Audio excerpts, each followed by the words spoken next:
So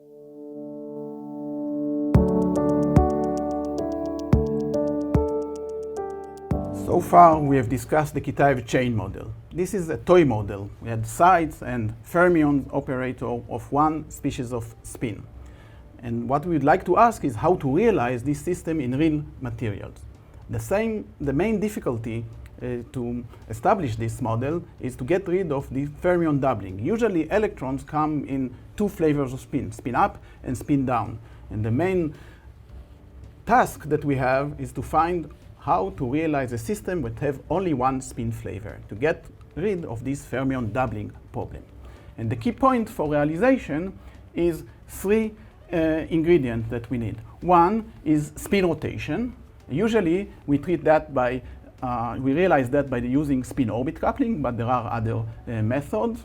We need superconductivity, of course, as in Kitaev model, and in order to have only one flavor of the spin, we need to break time reversal symmetry in some way, either by magnetic field or by exchange field. So we need three ingredients to realize the Kitaev chain model. So let's see how it works. So first I would like to explain more generally what is spin-orbit coupling. So to understand what is spin-orbit coupling, I would like to concentrate on the so-called Aronov-Bohm and Aronov-Kasher effect. Here we have the pictures of Yakir Aronov, David Bohm, and Aaron Kasher. And I would like to draw the analogy between spin-orbit coupling and magnetic field, orbital magnetic field.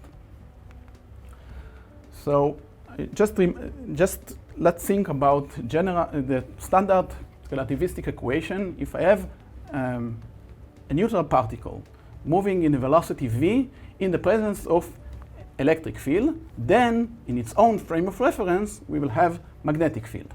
So think about a charge that forms electric field and a spin which is neutral. Doesn't have any charge, but it goes around the charge. Then what we say is that in the frame of reference of the spin there is magnetic field. Think about it in the opposite way, moving to the frame of reference of the spin. We will have a spin that doesn't move, but the charge is moving around it. Now the charge that move create current. This current loop will create magnetic field according to the Biot-Savart law, and this magnetic field will interact with the spin. So the spin-orbit coupling, they call spin-orbit because it's the orbital motion of the charge interact with the spin. So the spin-orbit coupling will look like that. -1/2 times the G factor times the Bohr magneton, and sigma are the vector of the Pauli matrices, times dotted into the magnetic field, which this magnetic field is due to the motion of the spin itself. So it's proportional to the velocity or to the momentum. We can write that in the following way, putting all the constant here, and here I took the standard value for G equal to 1/2. So when you do the calculation correctly, taking relativistic correction correctly, there are so-called Thomas precession that actually add this factor of 1/2 in the result of the system. The formal way to do that is to start from a relativistic equation, the Dirac equation, and to expand it in powers of 1/mc squared. This is the result that one would get for the spin-orbit coupling motion in the system. This is the Hamiltonian that describes the spin-orbit coupling. We want also to symmetrize it so that if the electric field depend on space, we'll include derivative of the electric field when we dotted with the momentum. So this is the final expression that we get for the spin-orbit coupling Hamiltonian. When we observe and look at that, examine that Hamiltonian HSO, it should remind us the Hamiltonian that one write with the minimal coupling when we have an external electromagnetic field or magnetic field. Then we have to dot the momentum with the vector potential that describe the magnetic field. So now, instead of having just a vector potential, we have a vector potential which we'll call ASO, which depends on the spin direction, and it's simply written as h bar over 4 mc sigma cross E. So we have a vector potential now that it's a matrix. It's become spin-dependent vector potential. But we will use this analogy again and again. This is very helpful to understand how the system behaves. So HSO will be, if we define this ASO in this way, HSO will be H spin orbit coupling will be 1 over 2m E over C P dot ASO plus the symmetric part. So let's go on. So now, one of the striking effects that one learn about a magnetic field, especially in relation to topology, is the so-called Aronov-Bohm effect, the AB effect. And the analogy of the AB effect is the AC effect, the Aronov-Kasher effect, when we treat it in terms of spin orbit. So let's examine that idea more carefully. So the AB effect, the Aronov-Bohm effect, we write the Hamiltonian that describes the electric field. H is equal to 1 over 2m E over C P dot I plus A dot P. And we think about a solenoid with magnetic fields, with current in the solenoid, so that we have magnetic field only in the middle of the sample, in the middle of the system, and we have a ring or an orbit which in the form of a ring around the solenoid. Now, along the direction of the azimuthal angle, theta. So the total flux of the system is equal to the integral A dot dl. So by Stokes' theorem, it is equal to the curl of A to the magnetic field integrated over the area inside the ring. This is the total flux. And if we calculate A, the vector potential for this solenoid, it will go like phi over 2 pi r times theta, namely in the direction of the azimuthal coordinate. This is A. For the AB case. Now, in the Aronov-Kasher case, we remember that H was, now we have this ASO dot P, so instead of A, we will have ASO. And we want to create a situation in which ASO is inversely proportional to the radius of the ring R. So instead of thinking about a solenoid of a current, Aronov and Kasher suggest to think about a rod of charges.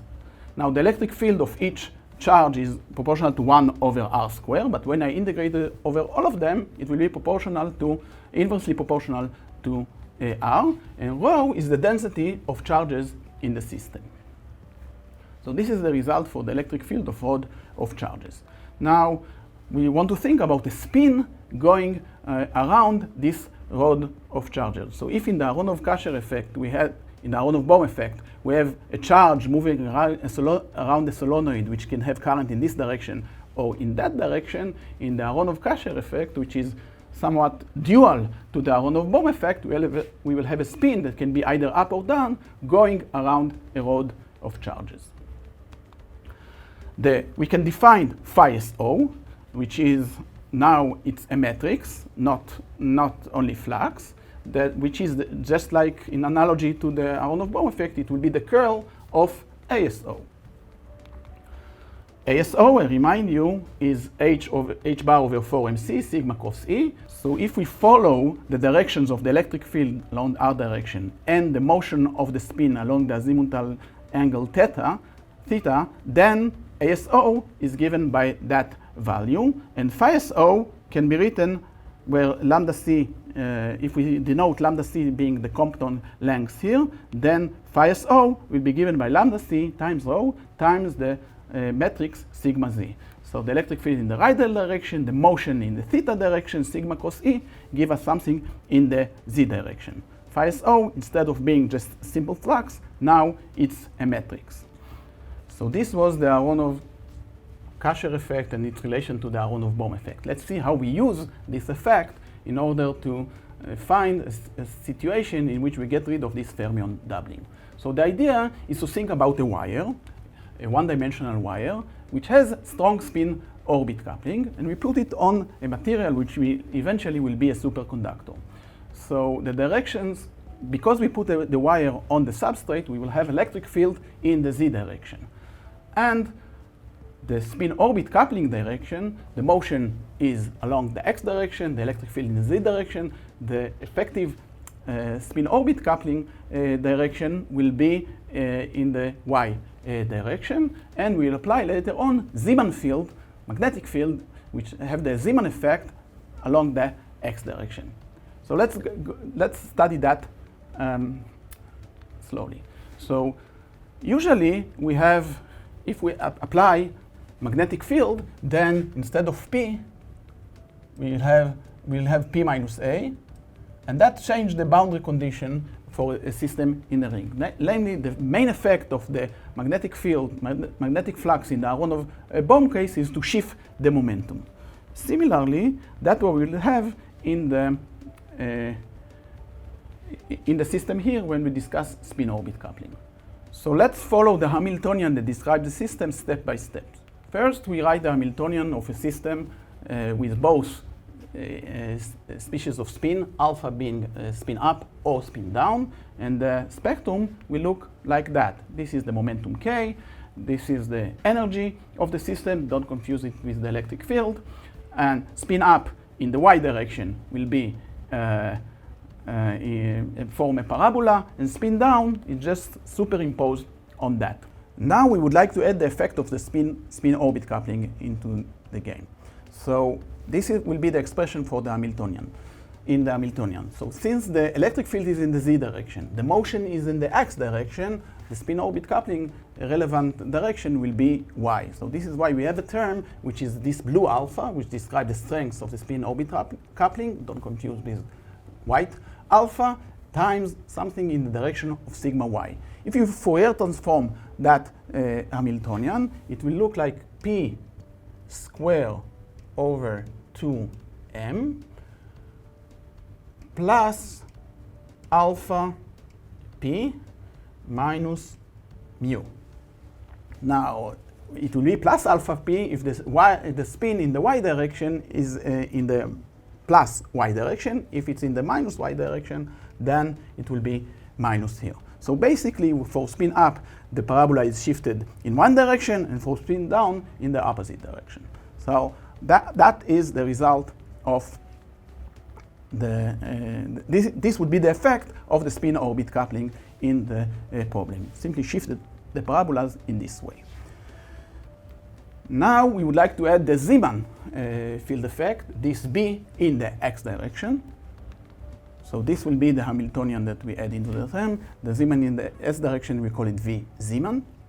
Now it's in the x direction. This is why we put here a Pauli matrix in the x direction. So the effect on the spectrum will be like that. It just open a gap at k equal to 0 when the two parabolas for spin up and spin down crosses.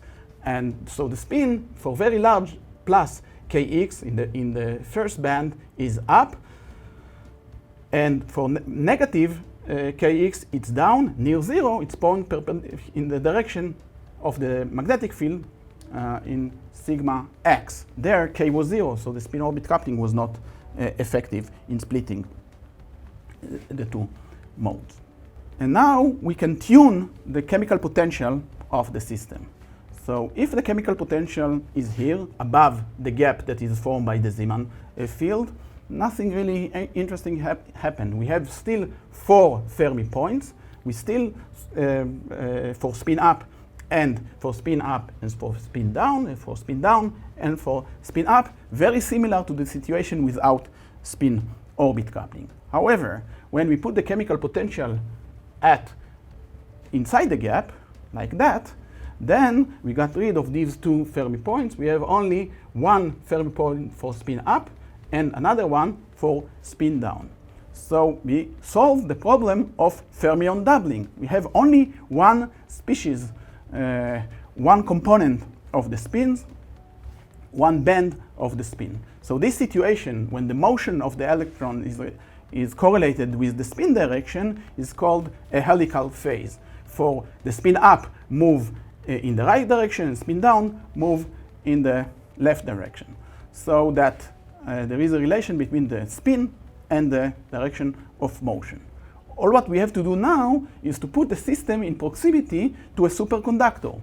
So now, pairing is usually between spin up and spin down of opposite momenta, but this is exactly what we have here. But instead of having two pairs, usually we would have a pair with plus k for spin up, minus k for spin down, and plus k for spin down, and minus k for spin up. Here we got rid of one of the pairs. We have only half of these pairing options. This is how we got rid of the fermion doubling problem. So all what we have to do is to add superconductivity in the system. The conventional superconductor of coupling between spin up and spin down. This is formally to put a substrate which is superconductor, and in this way we have a realization of the Kitaev chain model in which we have only one species of electrons with only effectively one band, effective one spin, although the real spin changed the direction. The important thing is that we have only one band, and with conventional superconductivity we can pair them. So this Hamiltonian of one-dimensional system in proximity to a superconductor with spin-orbit coupling and in the presence of magnetic field along perpendicular direction to the spin-orbit coupling direction was first discussed in these two papers. So experimentally, what we expect to see in this system when we measure the conductance in the wire towards the end of the wire, we expect to see, due to the presence of the Majorana zero modes, we expect to see a peak in the conductance at zero energy. In ideal situation, when the temperature is very, very low, this conductance should oppose 2 E squared over h. The main difficulty to make sure that indeed this zero bias peak is related to topological system is the fact that we have many additional scenarios that may lead to a zero bias peak. So in order to establish confidence in the fact that we have a topological superconductivity, the whole phase diagram should be mapped and should be found. We should find Majorana at one place and at the other place, and so at one end of the wire and then the other end of the wire simultaneously. So in the next video, Yuval Ronen will discuss more experimental realizations of that Majorana zero mode.